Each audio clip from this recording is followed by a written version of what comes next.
बिस्मिल्लाहिर्रहमानिर्रहीम। प्यारे बच्चों, अस्सलाम वालेकुम। मैं आज मिर्ज़ा अज़दुल्ला खान गालिब की दूसरी गज़ल की तशरीह कर रहा हूँ। मुझे उम्मीद है कि आप अच्छे से तैयारी करोगे और पढ़ोगे भी। जहां आपको समझ नहीं आएगी या जहां आपको और कुछ कहना है तो वो आप नीचे मेरे चैनल के नीचे वीडियो के नीचे जो है कमेंट में लिख लोगे। ज़रूरी नहीं है बहुत लंबा कमेंट करना, एक छोटा सा कमेंट में आप लिखोगे, जो भी कमी पेशी रहेगी तो वो इंशाल्लाह दूर हो जाएगी। मैं गालिब की जो है गजल नंबर 2 की तशरीह कर रहा हूं। कोई उम्मीद बर नहीं आती, कोई सूरत नजर नहीं आती। कोई उम्मीद बर नहीं आती, कोई सूरत नजर नहीं आती। गालिब के गजल नंबर 2 की पहला शायर जो है, इसमें गालिब फरमाते हैं, प्यारे बच्चों, शायर गालिब इसमें फरमाते हैं कि कोई भी उम्मीद मैं अपनी जिंदगी में पूरी होने वाली नहीं है, न पूरी होती है, और आगे जिंदगी गुजारने की कोई सूरत ऐसी नजर नहीं आती जो पुरसुकून जिंदगी गुजार सके हम, न कोई उम्मीद पूरी होती है। दूसरा शायर है, मौत का एक दिन माइन है, मौत का एक दिन माइन है, नींद क्यों रात भर नहीं आती। प्यारे बच्चों, दूसरा शायर जो है, शायर गालिब फरमाते हैं कि अगर मौत का एक दिन मुकर्रर है, वाकया मौत आनी है, हर जानदार को मौत का मजा चखना है, मौत आनी है, फिर भी रात भर नींद क्यों नहीं आती। फिर भी मुझे रात भर ये क्या बेकरारी और बेचैनी है कि मुझे रात भर नींद नहीं आती है। शायर यहां पर यूं फरमाते हैं, अगर मौत का एक दिन मुकर्रर है, मौत आनी है, तो फिर भी मुझे पूरी रात जो है नींद नहीं आती है। क्या वजह है मुझे नींद नहीं आती।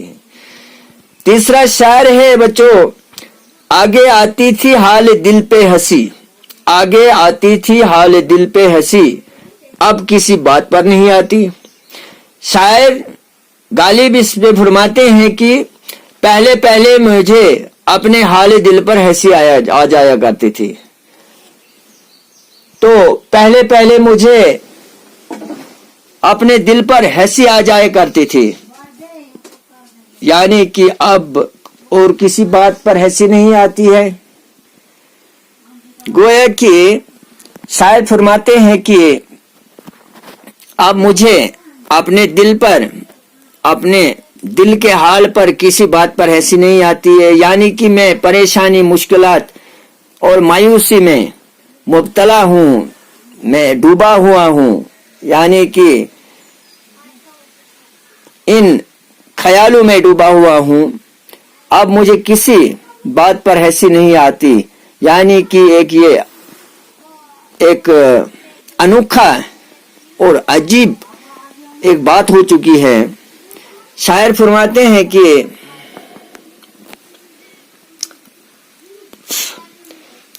शायर यहां पर फरमाते हैं, है कुछ ऐसी ही बात जो चुप हूं, है कुछ ऐसी ही बात जो चुप हूं, वरना क्या बात कर नहीं आती। शायर गालिब इस शायर में फरमाते हैं कि कुछ ऐसी ही बात है जो मैं चुप हूं, वरना वो कौन सी बात है, वो कौन सी बात है जो मैं कर नहीं सकता हूं।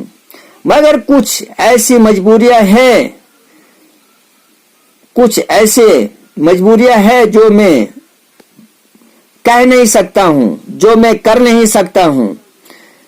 यानी कि शायर इसमें फरमाते हैं कि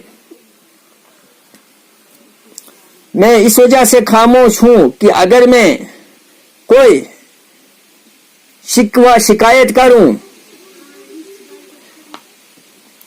यानी कि मेरे महबूब तुम्हें शर्मिंदा होना पड़ेगा, यानी कि अपने महबूब के लिए कहता है कि इसलिए मैं चुप हूं कि तुम्हारी बदनामी और रसवाई हो जाएगी, यानी कि एक जिल्लत उठानी पड़ेगी, बदनामी हो जाएगी, इसलिए मैं खामोश हूं, वरना वो कौन सी बात है जो मैं कर नहीं सकता हूं। यानी कि मैं हर बात करना जानता हूं, मैं कोई भी बात कर सकता हूं। फिर है आगे का शायर फरमाते हैं इसमें, मरते हैं आरज़ू में मरने की मौत आती है पर नहीं आती। यानी कि शायर गालिब इस शायर में फरमाते हैं बच्चों कि हम मरने की आरज़ू करते हैं, यानी कि हम मरना चाहते हैं, हम गमों से छुटकारा चाहते हैं, हम जो है मरने की तमन्ना रखते हैं, मगर ये ख्वाहिश पूरी नहीं होती है, क्योंकि मैं तो मरना चाहता हूं, मगर मुझे यहाँ मुश्किलात, परेशानी और मायूसी की वजह से शायर फरमाते हैं कि मैं मौत की आरज़ू रखता हूं। दरअसल मर जाने की आरज़ू में मैं बार बार मरता हूं, क्योंकि आरज़ू ऐसी है कि मैं मर जाना चाहता हूं, इसलिए मैं बार बार मरता हूं, लेकिन मुझे हकीकत में मौत नहीं आती है।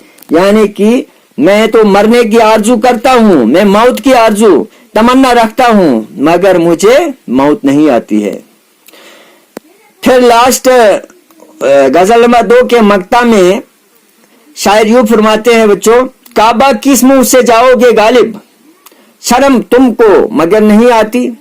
गालिब अपने आप से मुखातिब होकर फरमाते हैं, गालिब तू काबा किस मुंह से जाएगा, क्या लेके जाएगा, क्या तुझे शर्म नहीं आएगी, तूने क्या ही कर लिया है कि तू काबा जाएगा, यानी कि तूने ऐसा कौन सा काम कर लिया है कि तू काबा क्या लेके जाएगा, किस मुंह से जाएगा, क्या तुझे शर्म नहीं आएगी, आपने कौन सा नेकी का काम ऐसा कर दिया है कि तू काबा जाएगा। यानी कि गालिब यूं फरमाते हैं, तुम्हारी जो जिंदगी है, तमाम उम्र पूरी जिंदगी जो है शराब नोशी में गुजरी है, इश्क मिजाजी यानी कि इश्क और मोहब्बत में गुजरी है, और हुस्न परस्ती के माने यूं है कि खूबसूरती के लिए तूने अपनी जिंदगी जो है, उम्र जो है जाया कर दी है, और अब तूने कौन सा ऐसा काम नेक कर दिया है कि तू काबा जाएगा, कौन से नेक अमाल है तेरे पास, तू काबा लेके जाएगा, इसलिए क्या तुझे शर्म नहीं आएगी। यानी कि प्यारे बच्चों, इसमें अक्सर गजल में मतला और मक्ता होता है, इसमें मैं आपको थोड़ा सा इसमें जाऊंगा।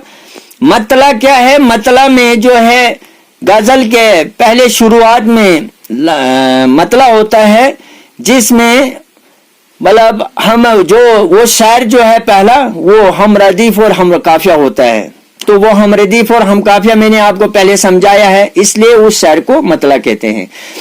लास्ट वाला शायर जो है गजल का लास्ट वाला शायर, उसको मक्ता कहते हैं।